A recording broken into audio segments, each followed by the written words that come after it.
ನಮಸ್ಕಾರ ವೀಕ್ಷಕರೇ, ನಾನು ಪ್ರಸನ್ನ ದೊಡ್ಡಗುಣಿ.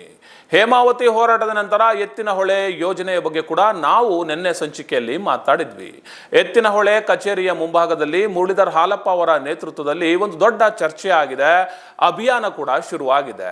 ಕೇಂದ್ರ ಸರ್ಕಾರ ಒಂದಷ್ಟು ನಿಯಮಗಳನ್ನ ಹೇರೋ ಮೂಲಕ ಎತ್ತಿನಹೊಳೆ ಯೋಜನೆ ಕಾಮಗಾರಿಗೆ ವಿಳಂಬವನ್ನ ಅನುಸರಿಸ್ತಾ ಇದೆ. ಹಾಗಾಗಿ ನಮ್ಮ ನೀರು ನಮ್ಮ ಹಕ್ಕು ಅಭಿಯಾನದ ಅಡಿಯಲ್ಲಿ ನಿನ್ನೆ ದೊಡ್ಡ ಮಟ್ಟದ ಹೋರಾಟ ಕೂಡ ನಡೆದಿದೆ, ದೊಡ್ಡ ಮಟ್ಟದ ಚರ್ಚೆ ಆಗ್ತಾ ಇದೆ.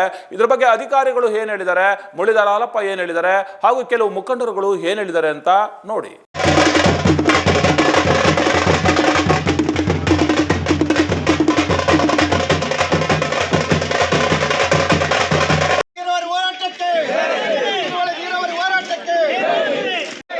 ಸ್ವಾಭಿಮಾನಿ ಎತ್ತಿನಹೊಳೆ ಹೋರಾಟಕ್ಕೆ, ಸ್ವಾಭಿಮಾನಿ ಎತ್ತಿನಹೊಳೆ ಹೋರಾಟಕ್ಕೆ.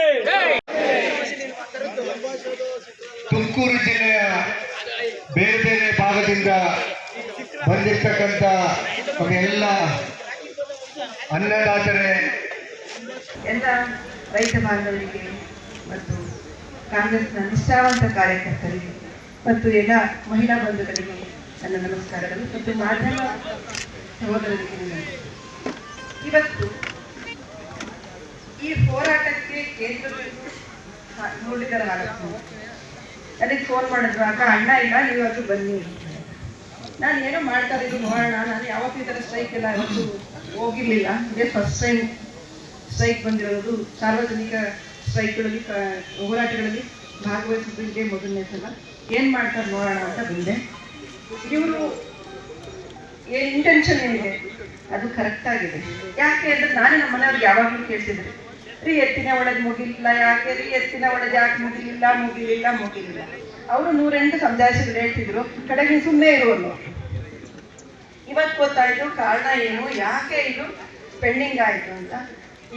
ಇವತ್ತು ಒಂದು ಒಳ್ಳೆ ಅರ್ಥಗರ್ಭಿತವಾದ ಮತ್ತು ಜನರಿಗೆ ನಮ್ಮ ಜಿಲ್ಲೆನೆಲ್ಲ ಈ ರಾಜ್ಯಕ್ಕೆ ಸಹಾಯ ಆಗುವಂತ ಕಾರ್ಯಕ್ರಮವನ್ನ ಹಮ್ಮಿಕೊಂಡಿದ್ದಾರೆ. ಇದಕ್ಕೆ ನಾವೆಲ್ಲ ಜೊತೆ ಆಗಿರೋದು ನಮ್ಮ ಅದೃಷ್ಟ ಅಂತ ಭಾವಿಸ್ತೀವಿ. ಇಷ್ಟೊತ್ತರೆಗೂ ಅಣ್ಣವರೆಲ್ಲ ಹೇಳಿದ್ರು MP ಅವರು ಮನ್ಸು ಮಾಡಿದ್ರೆ ಮಾಡಬಹುದು ಅಂತ. ಅನವಶ್ಯಕವಾಗಿ ಕೇಂದ್ರ ಬೇಕಾಗದೆ ವಿಚಾರಗಳನ್ನ ಇಂಟರ್ಫಿಯರೆನ್ಸ್ ಆಗಿ, ಯಾಕೆಂದ್ರೆ ನಾವು ದುಡ್ಡು ಕೊಟ್ಟಿಲ್ಲ ಅಂದ್ರೆ ನಮ್ಗೊತ್ತು ಸಂಬಂಧ ಇಲ್ಲ, ರಾಜ್ಯನೇ ಎಲ್ಲ ಹಣವನ್ನ ಭರಿಸಿರೋದ್ರಿಂದ ಅವಶ್ಯಕವಾಗಿರುವಂತ ವಿಚಾರಗಳಿಗೆ ಇಂಟರ್ಫಿಯರ್ ಆಗಿ, ಅನಾವಶ್ಯಕವಾಗಿ ಇಂಟರ್ಫಿಯರ್ ಆಗಿ ಕಾರ್ಯಕ್ರಮವನ್ನ ಹಿಮ್ಮುಖ ಮಾಡುವಂತಹದ್ದು, ಜನಕ್ಕೆ ಸಹಾಯವಾಗುವಂಥದ್ದು. ನೀರು ಜೀವಾಳ, ನೀರಿಲ್ಲದ್ರೆ ಏನೂ ಇಲ್ಲ, ನಿಮಗೆಲ್ಲ ಗೊತ್ತು. ಈಗ ಇರೋಂಥ 1000 ಅಡಿ 2000 ಅಡಿ ಬೋರಲ್ಲಿ ನೀರಿಲ್ಲ ಅಂದ್ರೆ ನಾವೆಲ್ಲ ಎಷ್ಟು ಕಷ್ಟಪಡ್ತೀವಿ. ಹಾಗಾಗಿ ಪ್ರತಿ ಹನಿ ನೀರಿಗೂ ಹೋರಾಟ ಮಾಡುವಂಥ ಪರಿಸ್ಥಿತಿ ಉದ್ಭವ ಆಗಿರುವಾಗ ಈಗ ಬೇಕಂದ್ರೆ ಹಿಂದೆಳೆಯೋದು ಕಾಲೆಳೆಯೋದು ಅವಶ್ಯಕತೆ ಇಲ್ಲ ಕೇಂದ್ರ ಸರ್ಕಾರಕ್ಕೆ ಅಂತ ನನ್ನ ಭಾವನೆ. ದಯಮಾಡಿ ಸೋಮಣ್ಣ ಅವರು, ಅವರಲ್ಲಿ ನಮ್ಮ ಎಲ್ಲರ ಬೇಡಿಕೆ ಏನು ಅಂದ್ರೆ ಒಂದೇ, ಬೇಗ ಇದನ್ನ ಪರಿಹರಿಸಿ ರಾಜ್ಯದ ರೈತರಿಗೆ ಎತ್ತಿನಹೊಳೆ ಸುಗಮವಾಗಿ ಬೇಗ ಸಿಗುವಾಗೆ ಆಗ್ಲಿ ಅನ್ನೋದು ನಮ್ಮೆಲ್ಲರ ಬೇಡಿಕೆ.